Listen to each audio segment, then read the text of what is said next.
नमस्कार, स्वागत है आप सभी का इनवेफ न्यूज पर। मैं हूं आपके साथ रोहित। 2008 के बाद नेपाल को एक स्थिर सरकार मिली है।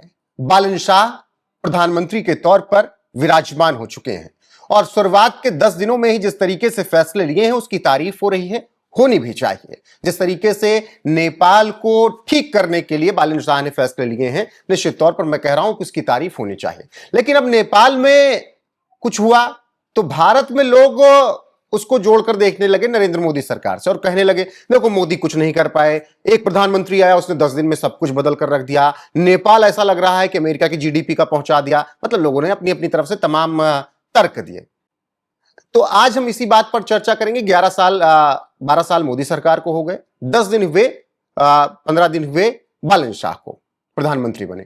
फिर भी हम 12 साल और 12 दिन की सरकार की चर्चा नहीं करेंगे। सरकारों के पहले 100 दिनों के लेखा जोखा को देखा जाता है कि 100 दिनों में उन्होंने क्या कुछ प्लान किया है, क्या कुछ कर रहे हैं।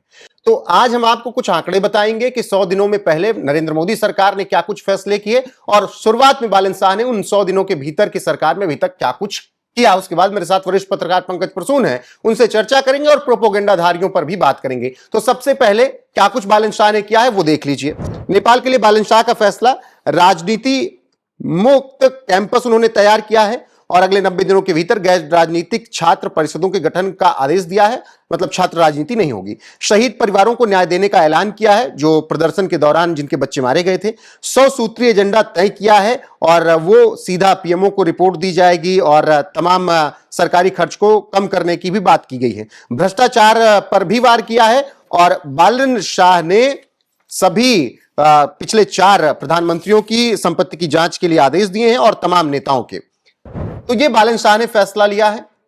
अब प्रधानमंत्री नरेंद्र मोदी ने पहले 100 दिन का क्या खाका तैयार किया था, उसमें क्या कुछ फैसला हुआ था। 26 मई 2014 का दिन जब नरेंद्र मोदी ने शपथ लिया, उसके बाद उन्होंने क्या कुछ फैसले किए वो देख लीजिए। काले धन पर प्रहार किया, एसआईटी गठित की। काले धन की बहुत ज्यादा चर्चा हुई थी और यह सुप्रीम कोर्ट के उस निर्देश का पालन था जिसे पिछली सरकार लंबे समय से टाल रही थी, लेकिन मोदी सरकार ने पहली बैठक में यह फैसला ले लिया। मंत्रियों और अधिकारियों की जवाबदेही तय कर दी। इसके अलावा जनधन योजना की तैयारी की और पहले दिन ही जिस तरीके से खाते खुले वो दुनिया के लिए इतिहास था। योजना आयोग को समाप्त करके नीति आयोग को बनाया गया। क्यों बनाया गया आगे आपको चर्चा में बताएंगे। डिजिटल गवर्नेंस पर फोकस किया, प्रगति जैसे प्लेटफॉर्म पर काम शुरू किया। राज्यों के मुख्यमंत्रियों से डायरेक्ट प्रधानमंत्री जुड़े। आर्थिक सुधार और निवेश पर भी काम किया गया और डिफेंस और इंश्योरेंस सेक्टर में एफडीआई की सीमा 26% से बढ़ाकर 49% कर दी गई और रेलवे में 100% एफडीआई की अनुमति दी गई ताकि बुलेट ट्रेन जैसी चीजें आ सकें देश में। स्वच्छ भारत की नींव रखी गई। 15 अगस्त 2014 को लाल किले की प्राचीर से प्रधानमंत्री ने ऐलान किया और हर घर शौचालय पहुंचाने का संकल्प लिया गया। नेबरहुड फर्स्ट की नीति पर काम किया गया और पहले 100 दिनों के भीतर प्रधानमंत्री नरेंद्र मोदी भूटान और नेपाल की यात्रा पर गए और यह पहले 100 दिनों में काम हुआ नरेंद्र मोदी की सरकार में। पंकज जी, ये दोनों सरकारों का मैंने शुरुआती खाका बता दिया। 12 साल में तो बहुत कुछ ऐसा हो गया जो देश में बदल गया है, लेकिन इस देश में कह रहे हैं कि बालन शाह जैसा प्रधानमंत्री होना चाहिए भारत में भी। अब जैसे ही आपने कंपैरिजन वाला टॉपिक ही बताया, मैं समझ गया कि फंस गए वामपंथी प्रोपेगेंडा में। लेफ्टिस्ट लोग ये साबित करने की कोशिश कर रहे हैं कि देखो नेपाल में क्रांति हुई है और वो बहुत अच्छा काम कर रहा है, इसलिए भारत में भी क्रांति होनी चाहिए, तब अच्छा काम होगा। यही लोग कुछ दिन पहले बांग्लादेश का एक उदाहरण बता रहे थे कि बांग्लादेश में छात्र जैसे हुआ, वो सलमान खुर्शीद वगैरह भाषण दे रहे थे ना यहाँ कि बांग्लादेश की तरह हो सकता है। बिल्कुल, यही तो प्रोपेगेंडा है जिसमें आपको फंसा रहे हैं। अच्छा, बालन शाह ने वीआईपी कल्चर के खिलाफ कुछ कदम उठाए। उनके देश में वो कदम हो सकता है, छोटा सा देश है अपने मुंबई के बराबर जी, तो वो हो सकता है कि वहां के लिए बढ़िया प्रदेश बनेंगे उसमें। अब सोचिए कि उनके देश कितना छोटा है, एक अपने मुंबई के बराबर है जी, मैं 3 करोड़ मान लेता हूं। 8 तिरिक 24-25 करोड़ उत्तर प्रदेश की जनसंख्या। सोचिए, अब आप अपने घर में एक नियम लागू कर दीजिए और फिर कंपेयर कीजिए कि ये पूरे देश में क्यों नहीं हो सकता। तो ये कंपैरिजन उचित है क्या? तो 2 करोड़ की आबादी और 140 करोड़ की आबादी एक समान होनी चाहिए, एक ही तरीके का नियम होने चाहिए, उचित है क्या? आप सेब की तुलना सेब से कर सकते हैं कि ये खराब क्वालिटी का है, ये अच्छी क्वालिटी का। लेकिन एक ऑरेंज या एक सेब लेके कैसे बता सकते हैं कि दोनों में से बेहतर कौन? अब मैं बता रहा हूं बालेन शाह ने क्या किया। बालेन शाह वही कर रहे हैं जो शुरुआती दिनों में केजरीवाल करते थे।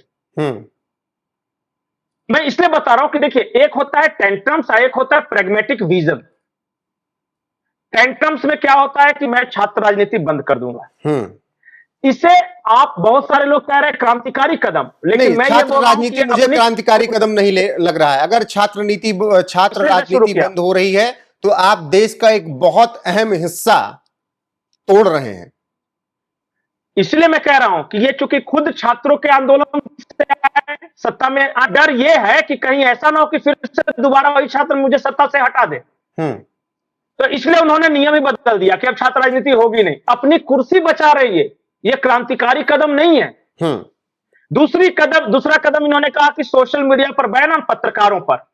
एक रमेश पोखरियाल है, वहां पे पत्रकार है, रमेश पोखरियाल निशंक, उत्तराखंड वाले नहीं, ये नेपाल वाले। इन्होंने कुछ क्रिटिसाइज करके एक वीडियो बनाया, उनको गिरफ्तार कर लिया। अब गिरफ्तार कर लिया तो उन देशों में आंदोलन हो गया, नेपाल में, कि भाई कल तक यही सारे यूट्यूबर्स, यही सोशल मीडिया तुम्हें नेता बना रहे थे और अब तुम्हें वही खराब लगने लगे। इसका मतलब कि power corrupts and more power corrupts more absolutely. ये सब, और हमारे यहां के जो वामपंथी है ना, पूरा लेफ्ट लिबरल इकोसिस्टम, ये देखो बालेन शाह, वो बालेन शाह, वो बालेन शाह। बालेन शाह ने कहा कि वीआईपी कल्चर खत्म होनी चाहिए। बहुत अच्छा, वीआईपी कल्चर खत्म होना चाहिए। लेकिन हमने भी अपने देश में एक नेता को देखा था ये बोलते हुए कि ना मैं गाड़ी लूंगा ना बंगला लूंगा। उसके बाद क्या हुआ, इससे थोड़ा सा इंतजार कर लीजिए। अभी तो बालेन शाह नए नए बने हैं, हफ्ता 10 दिन हुआ है बेचारे को। नहीं पंकज जी, अगर मैं तुलना ही करूं, चलिए मोदी सरकार से आप तुलना ही कर लें। 26 मई 2014 की तारीख, शपथ लिया, क्या उन्होंने इस तरीके से बड़े कदम नहीं उठाए? क्या इस देश में शौचालय की आवश्यकता नहीं थी? क्या स्वच्छ भारत की आवश्यकता नहीं थी? क्या एफडीआई इस देश की नहीं बढ़ाई गई? क्या इस देश को लेकर उन्होंने तमाम फैसले नहीं? सुप्रीम कोर्ट के उस आदेश को कितनी बार लागू करने से मना किया कांग्रेस सरकार ने? उसे आते ही सरकार ने लागू किया। क्या वो बड़े फैसले नहीं थे? इन प्रोपोगंडाधारियों, इन वामपंथियों को वो क्रांतिकारी कदम नहीं लगता है?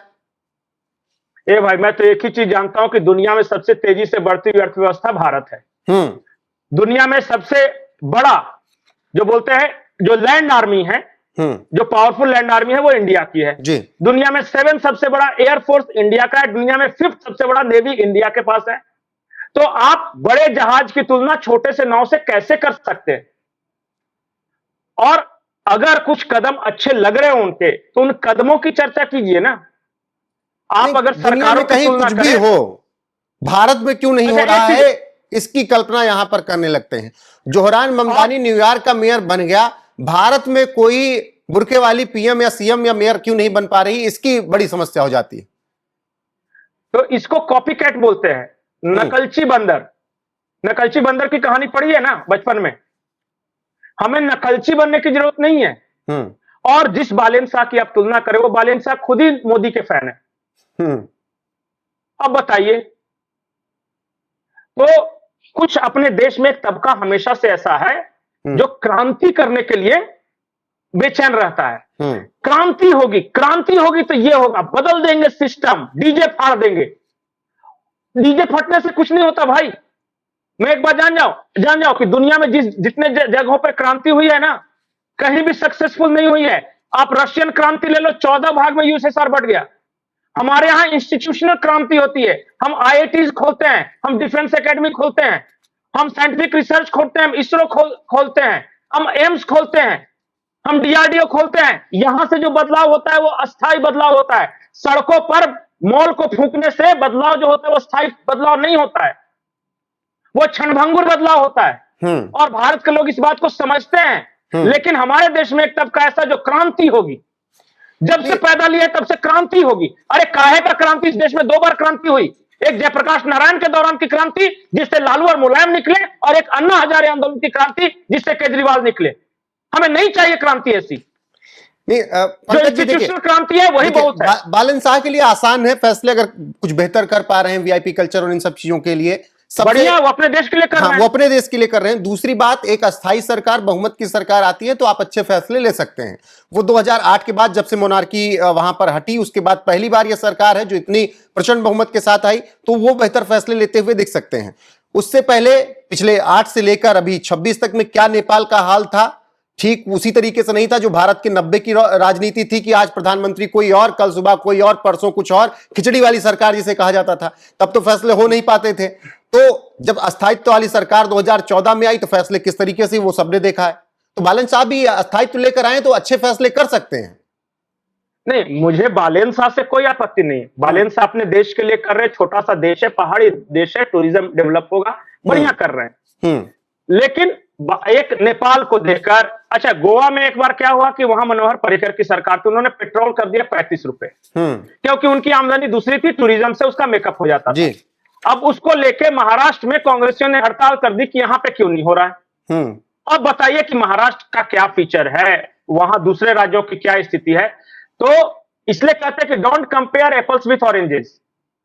हर देश की अपनी भूमिका है, अपना ये है, वो करें। हमारे देश में ये जो कर रहे हैं, जो प्रोपेगेंडा फैला रहे हैं, जो क्रांतिकारी, इनका खुद का हाल देख लिया। इस तरह के लेफ्टिस्ट क्रांतिकारी 2 जगह सत्ता में आए हिंसा के सहारे। एक बंगाल में आए, जब बंगाल में लेफ्टिस्ट आए थे, जब सिद्धार्थ शंकर रे को हटाया था हिंसा से, उस वक्त बंगाल की इकोनॉमी 30वें नंबर की थी भारत की, आज 24वें नंबर की है। इस क्रांति का दुष्परिणाम यह हुआ। और दूसरी क्रांति आई थी केरला में। आज केरला का यह हालत है कि उसके स्ट्रेटेजिक लोकेशन बहुत अच्छा है, लेकिन सबसे ज्यादा अगर पलायन किसी दूसरे देश में है, जैसे गल्फ कंट्रीज में है, तो केरला से है। अपने देश में सारे नर्सेज, सारे टीचर्स वो केरला से आ रहे हैं।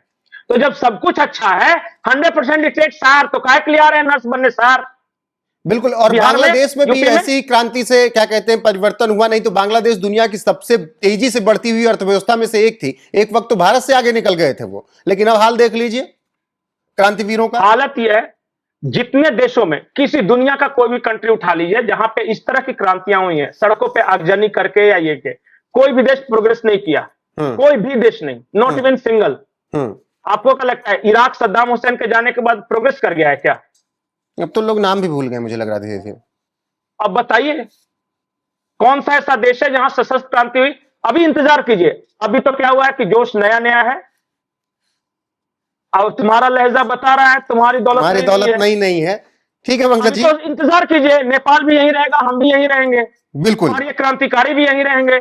Just wait and watch. बिल्कुल। और बालन शाह के लिए कोई फैसला लेना क्यों आसान है, उसके पीछे के भी तर्क हमने बता दिए कि 2 करोड़ 80 लाख लोगों के लिए फैसले लेना और 1 करोड़ 40 लाख लोगों के लिए फैसले लेना, और उनमें से कई ऐसे जो कभी आपको मुजम्मिल बनकर, कभी आपको कुछ उमर मोहम्मद बनकर विस्फोट कर देंगे ब्लास्ट में, कभी वो अशोक चक्र पर हमला कर देंगे, तो कभी कुछ और कर देंगे। उनके लिए फैसले लेना बहुत बड़ी बात होती है। बाकी मैंने तुलना 100 दिन की ही कर दी, 100 दिन बालन शाह, 100 दिन मोदी। हालांकि ये भी तुलना गलत है, क्योंकि 2,80,000 और 140 करोड़ लोगों के लिए तुलना। उन 100 दिनों में मोदी सरकार ने क्या कुछ किया था वो भी आपने यहां पर डिटेल्स जो चल रही थी पढ़ा होगा। फिलहाल आपकी राय क्या है? जो प्रोपोगेंडाधारी, जो वामपंथी कह रहे हैं कि बालन शाह जैसा प्रधानमंत्री भारत में भी होना चाहिए, एक बात मैं बताऊं जी, अगर नेपाल साइकिल है तो भारत ट्रेन है। साइकिल पे स्टंट बहुत दिखा सकते हैं, कभी सीट पे चढ़ के, कभी आजकल साइकिल के बुरे दिन।